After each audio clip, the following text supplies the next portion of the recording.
अस्सलामुअलैकुम वरहमतुल्लाहि वबरकातुहू। मैं हूँ आपकी मेज़बान उज़मा खान और आप देख रहे हैं programme sisters corner. Sisters corner लेके आती हूँ आपके लिए हर हफ्ते के दिन सिर्फ़ और सिर्फ इक़रा टीवी पर।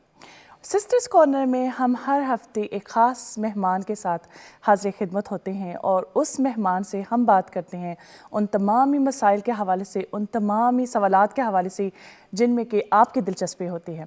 और आज के प्रोग्राम में हमारे पास एक ख़ास मेहमान मौजूद हैं और उनका नाम है Ayesha.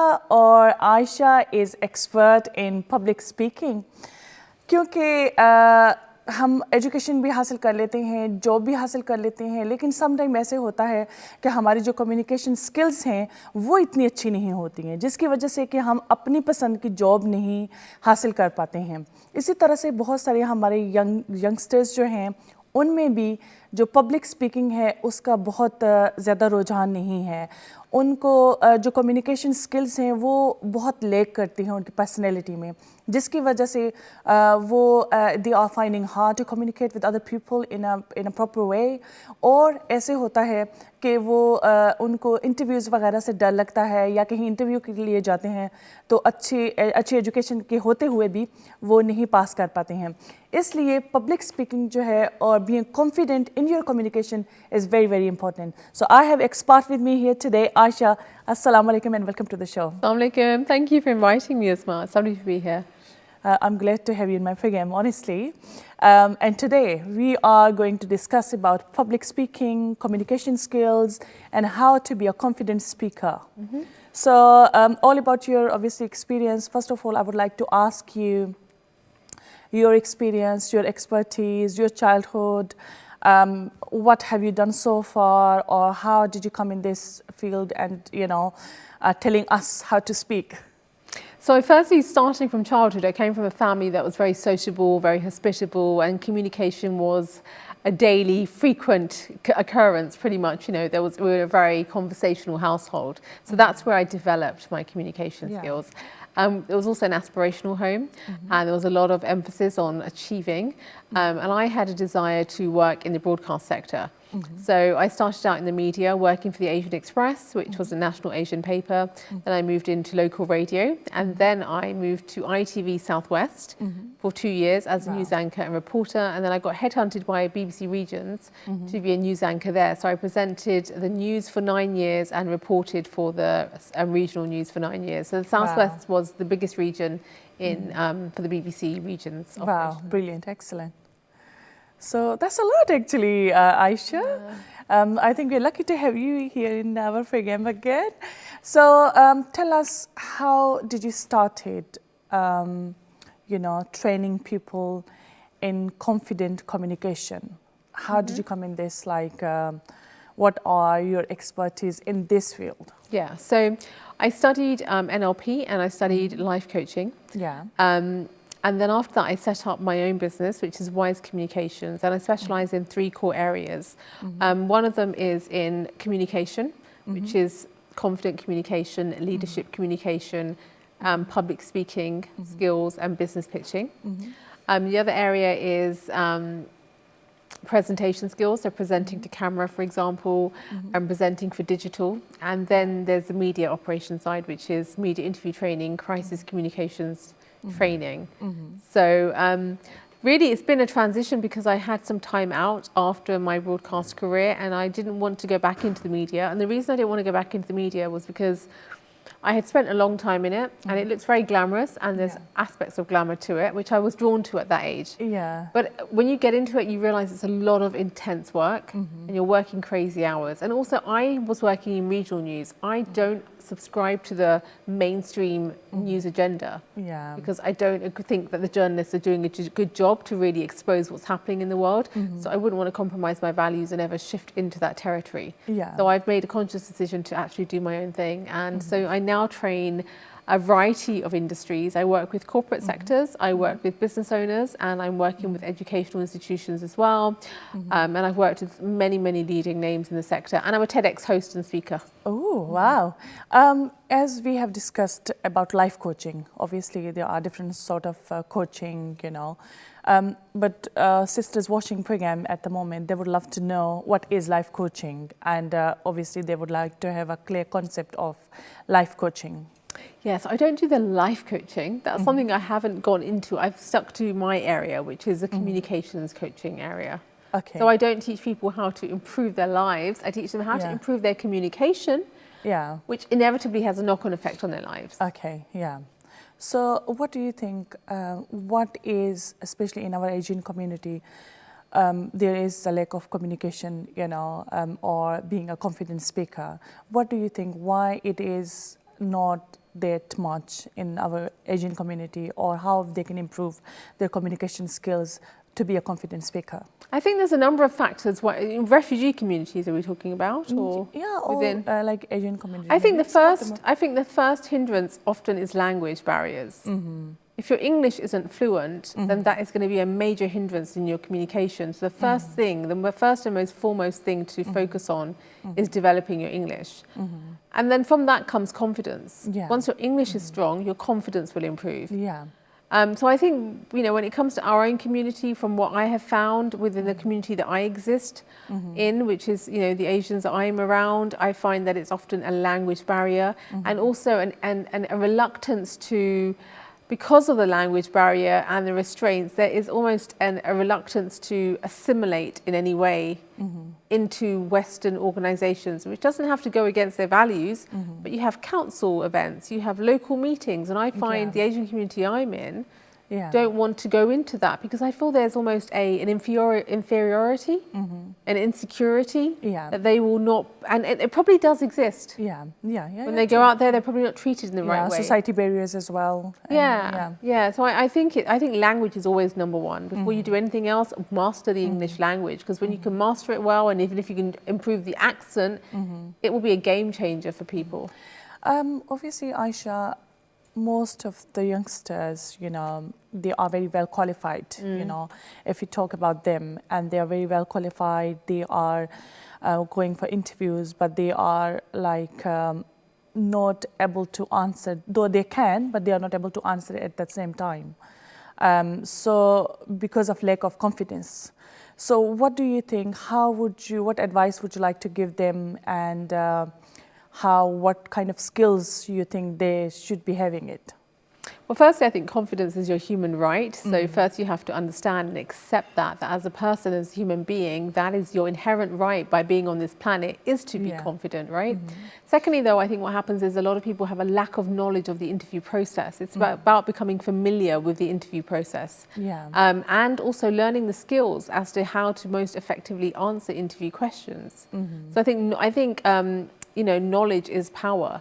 So once you start to actually, you know, put in the time and the effort to understand what the interviewers are looking for from you, and actually practicing those answers, over time, hopefully you will begin to understand how to deliver effective answers that will be impressive to interviewers. Because usually what they're looking for is that you can match the role that they want you to, that you're applying for.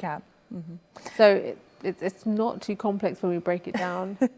Sometimes it happens that one of my friends, she was very very well educated, experienced, but when she went for interview, she knew everything.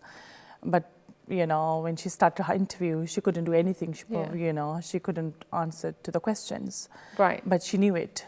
So she had the information, right? But she wasn't able to answer it for what reason? What was the reason? It's just the confidence, you know, because you know, sometimes people are like kind of shy or not very well confident to answer you know, the questions. So with my confidence communications coaching, I work with people to develop their confidence. Confidence is comprised in a number of areas, right? So there's different approaches to confidence, different strategies to confidence, depending on your personality type. So there is a link between mind, body, spirit, right? It's not disconnected, it's interconnected. So in confidence, I mean, some tips with regards to confidence. One is always body language. Body language should always be open. It should always take up a bit of space, and you should open body language is embracing. Many people who are lacking in confidence have very restrictive body language and constrict. They want to hide away because what they're demonstrating is that they're afraid and they don't want to be there. So you want to be able to embrace, have a good posture and take up space. That demonstrates confidence. And if you don't do that naturally, do that every day. If you do that every day, you will see that your natural confidence will grow because body and mind are connected, and people will respond to you differently. And when people that's very true, actually. when people respond to you differently, that is almost rewiring your brain at the same time. The other area is voice. Now, a lot of people speak too softly. Some people speak too loudly. Now, if you're speaking too softly, we consider that a respectful way to communicate. But when it comes to the business world, speaking softly can be seen as weak, passive, lacking in confidence. So we don't want to have hushed tones. We want to have a balanced voice, right? Because that is what is a confidence voice. It's not overbearing, but it's also not, insecure. It's got a nice balance. So work on your body language, work on your voice, and also work on your words. So words are the third element of confident communication. Often people use people-pleasing language in excess. They use hesitant language in excess. They use nervous phrases in excess. And all of that dilutes and weakens your message and also makes you come across as lacking in confidence. So these are three core areas that I would say are the basics to start working on to build your confidence. Obviously, there's also other strategies, which are things like visualization, working on negative beliefs as well, right? That's another area. When we talk about negative beliefs, what do you think? Like, what would be the background for the negative beliefs, where it comes from, or how to erase that from your personality? So negative beliefs are always, I believe personally, have arisen from childhood. So if you're from a family where firstly, it will come from your role models. Which role models did you have in the home? Who was your role model? So for me, my mother was a role model. And she was you've met her, she was beyond confident. So, I've toned my confidence down, but I met her once. Yes, and you don't forget her, right? Such a lovely person. Exactly. So for me, I was only surrounded by a mother who never ever once in my entire existence showed me a shred of nervousness around anybody. So I didn't even know what it meant to be nervous. I didn't even know I was confident. I thought that was normal. So it's your role models around you, because most people don't have that. Mine was a rare case. Most people don't have role models who are confident. They have family members who are perhaps restrictive or inhibited or don't want to be going out there speaking with confidence, right? So I think first it's your role models, and second, and you internalize that as a child, you are naturally mimicking your parents and your family members. And so that becomes your personality. So I think that and then when you go out into the world, you replicate that behavior in the world. True. And with your peer group as well, so that forms your personality, and sometimes that forms a personality that isn't confident. So to break those barriers is firstly conscious awareness. Right, I have got an issue here. I've got a lot of beliefs in my head, that are making me lacking confidence. Recognizing where they're coming from, but then also recognizing that you are a human being who actually has been given a lack of confidence, but your human right is to not be lacking in confidence. You have been created by your creator. You haven't been created to be a limited. You're the greatest creature. You're his great. We are, right? So if we actually look at our core, we were not designed to be inhibited and limited and restricted and to hide away. We all have gifts. Where we are here to use our gifts or whatever talents or whatever we have to offer to the world, and we can only do that when we access our inner confidence. So work on do some, whether you're working with a coach or whether you're working in a team or on your own, identify what works for you. Some people are motivated mentally, right? They have a strong mental component. Some people are motivated physically. Some people are more motivated emotionally. I think it is a kind of like, because our energy level is different as well, Exactly. And what we can take in, that is different as well. Absolutely. So not all the people have the same kind of courage, stamina or energy. So that's why we all are different, I think. Absolutely. But this is very true that you are, you have to have somebody in your family or maybe in your childhood to have a role model, and then, proceed in your life. Absolutely. I mean, people used to say to me and my cousin, your mums aren't like most Asian women. And we used to be like, what? no, what are you talking about? We didn't even have a clue. Yeah. And then I realised actually they weren't.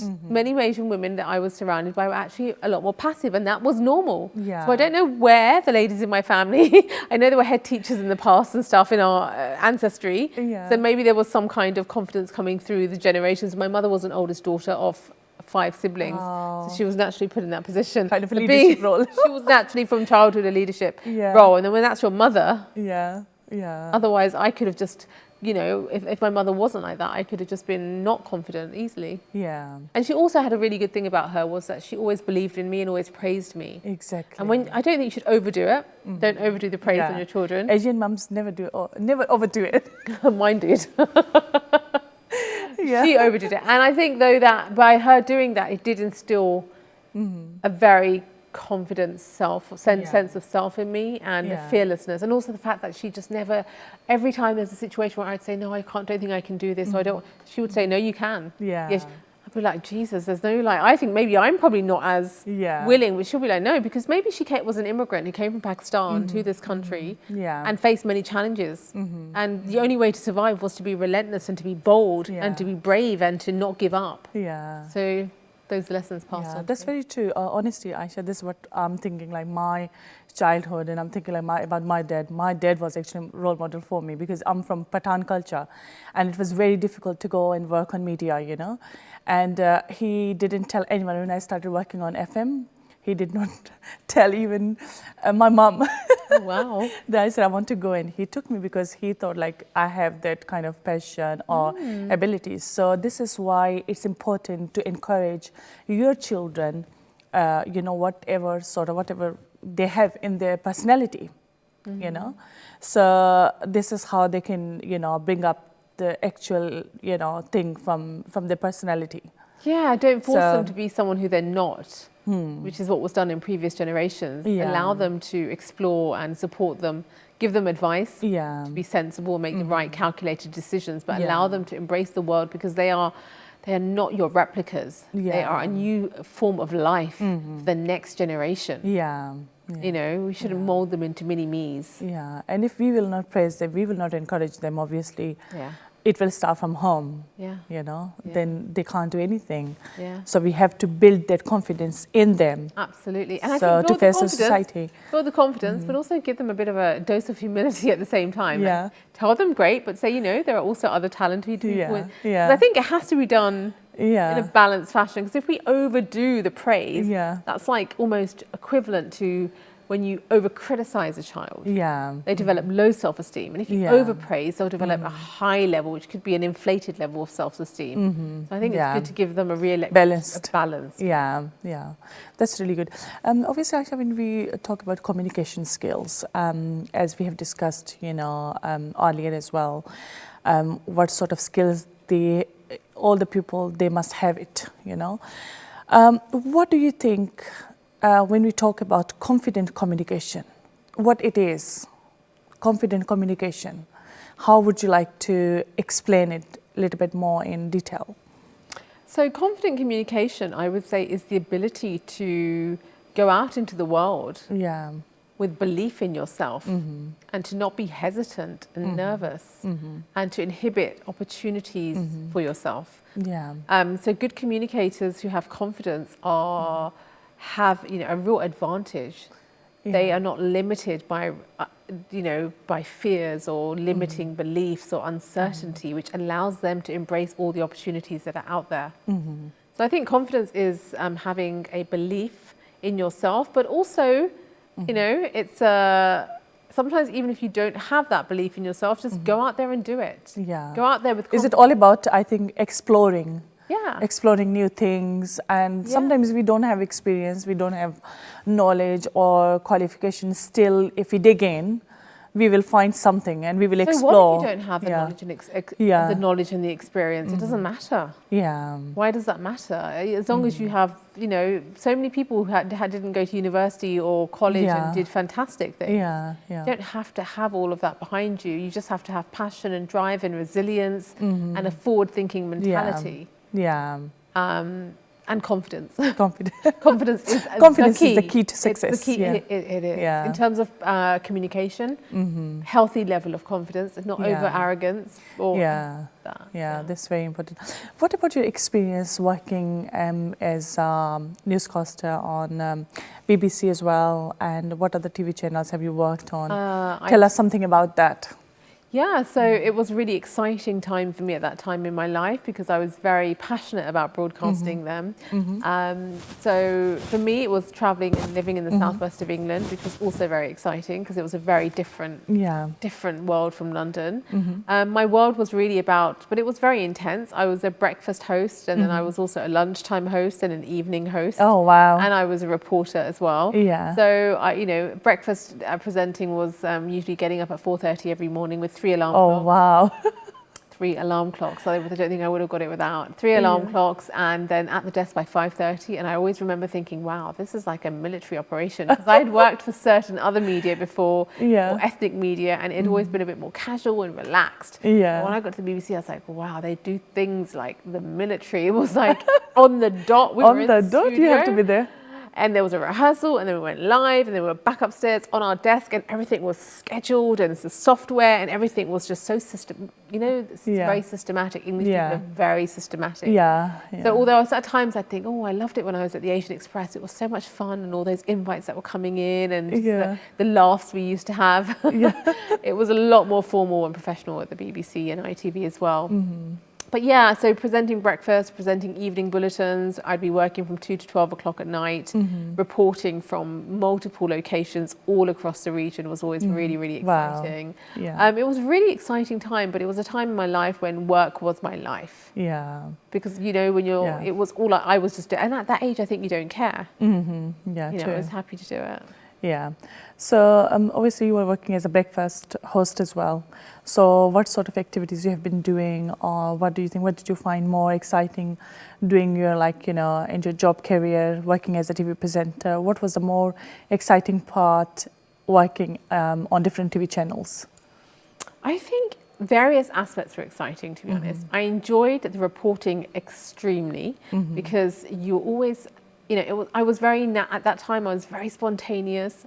I loved the fact that you never knew what you were going to be doing on the day, the people you were going to be meeting, the locations that you were going to be traveling to, the scenic places in Devon and Cornwall were phenomenally breathtaking. Oh, wow. That was always so exciting. So I think, so the question was, I missed that first bit. What was the exciting part? Yeah, so that was always extraordinarily exciting. Yeah. And also presenting the news at that time in my life was also really exciting because, being in the studio, knowing that you're going live on air, and you're on the BBC, and it's just, there's just a buzz about it, right? Yeah. A real buzz about it. It's a big thing, obviously. It's a big thing, yes. And, absolutely. So that was always very exciting too. The early morning wake-ups were a nightmare, especially when you went from breakfast shift to late shift the next week. Your body clock was messed up for every one of us.